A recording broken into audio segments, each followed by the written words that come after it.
أذكى عملية استخباراتية قام بيها السادات وخدع ولاد العم بيها. مناحم بيجن قال ضحك علينا وخد كل أرضه. أذكى عملية استخباراتية للسادات سنة 77 وتحديداً يوم 27 أكتوبر، الرئيس السادات استدعى وزير الخارجية إسماعيل فهمي لاجتماع الساعة 9 مساءً، ولما وصل السادات قال له أنا عندي فكرة ممكن تبقى غريبة بالنسبة لك، لكن أعتقد إنها هتحرك الموقف الميت اللي احنا فيه ده مع الإسرائيليين. ايه رأيك لو رحنا لهم في بيتهم واعلنت شروطنا للسلام؟ وقتها اسماعيل فهمي اتصدم وقال له تروح فين يا ريس؟ اسرائيل؟ السادات قال له وليه لا، احنا منتصرين وعندنا عقد ومش هنتخلى ولا هنتنازل عن اي حق عربي، لكن انا عاوز احطهم في موقف محرج قدام العالم كله ومش هيقدروا يتملصوا من السلام.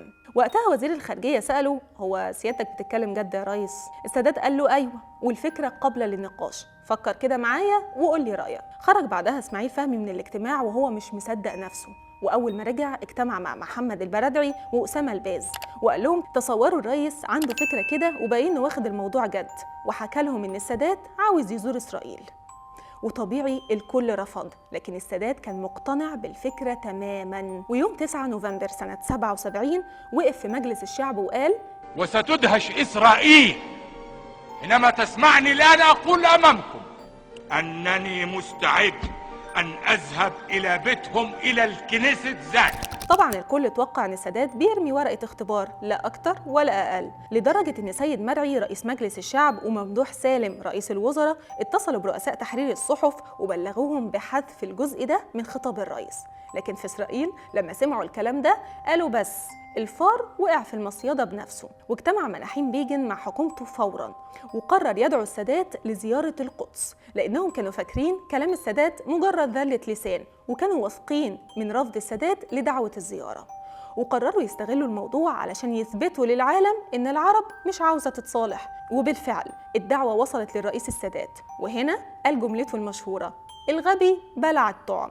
وتحدد ميعاد الزيارة يوم 19 نوفمبر، وقرر السادات يزور سوريا قبلها علشان يبلغ الرئيس حافظ الأسد باللي هو ناوي عليه، باعتبار إننا حربنا سوا. ووصل السادات لدمشق واجتمع بالأسد وقال له أنا مش عاوز منك تأييد، كل اللي عاوزه ما يبقاش فيه خصومة، اختلف معايا زي ما انت عاوز لكن بلاش خصومة، وانا هروح والموضوع لو نجح الكل هيستفيد، لكن لو فشل انا هتحمل مسؤوليته لوحدي وهستقيل. وبعد اجتماع الرئيس السادات مع حافظ الأسد مباشرة اتعمل اجتماع لحزب البعث السوري، وقرروا اعتقال السادات في مطار دمشق قبل ما يركب الطيارة، وإعلان محاكمته سياسياً وشعبياً بتهمة الخيانة. لكن ربنا سترها والخطة فشلت علشان ما قدروش وقتها يوصلوا لحافظ الأسد وياخدوا موافقته على التنفيذ، ورجع السادات بالسلامة على مصر. والساعة 8 مساء يوم السبت 19 نوفمبر وصل إسرائيل، ولما نزل من الطيارة كل قيادات إسرائيل كانوا في استقباله، ولما شاف شارون قال له كنت هقضي عليك في الثغرة ولو رجعت مصر تاني هحبسك. وقتها شارون ضحك وقال له السلام أحسن. في الزيارة السادات حدد شروطه، وهي الانسحاب الكامل من سيناء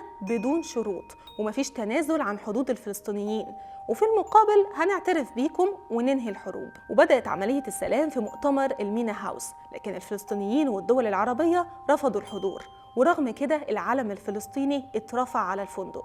والإسرائيليين كانوا متعنتين في إزالة المستوطنات من سيناء، وخصوصاً مستوطنة يمين، وبيجن قال إنه عمره ما هيخلي المستوطنة دي، بالعكس ده عاوز يقضي سنوات اعتزاله في سيناء ويندفن في المستوطنة. وقتها السادات لما سمعوا ابتسم للوفد المصري المفاوض وقال لهم سيبوه يتكلم، يعني مش معقول يغير آراءه المتخلفة اللي بيقولها بقاله 40 سنة في يومين. والمفاوضات بين مصر وإسرائيل ما وصلتش لشيء، وقرر السادات يضرب الضربة الكبيرة ويخلي أمريكا هي الوسيط، وكل هدفه إنها تكون في صف مصر. ومن هنا ابتدت مفاوضات كامب ديفيد. ولما الإسرائيليين صمموا ما ينسحبوش من سيناء بشكل كامل، السادات قرر يسيب المفاوضات.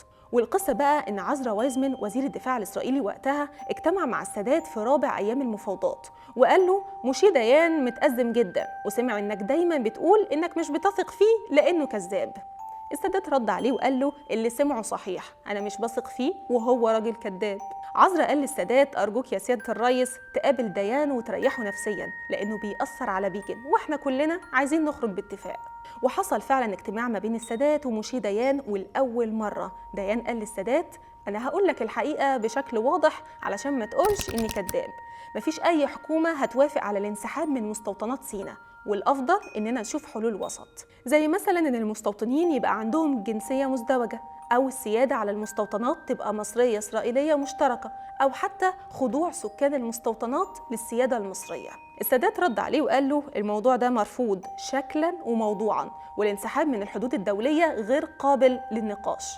ولما موشي ديان رد على السادات وقال له بس ده صعب، قرر السادات ينهي المفاوضات ويرجع على مصر. وفي اللحظة دي الدنيا اتقلبت، والرئيس الأمريكي كارتر اترجاه علشان يرجع في قراره، وطلب منه 3 أيام مهلة علشان ينهي الخلافات بين الطرفين.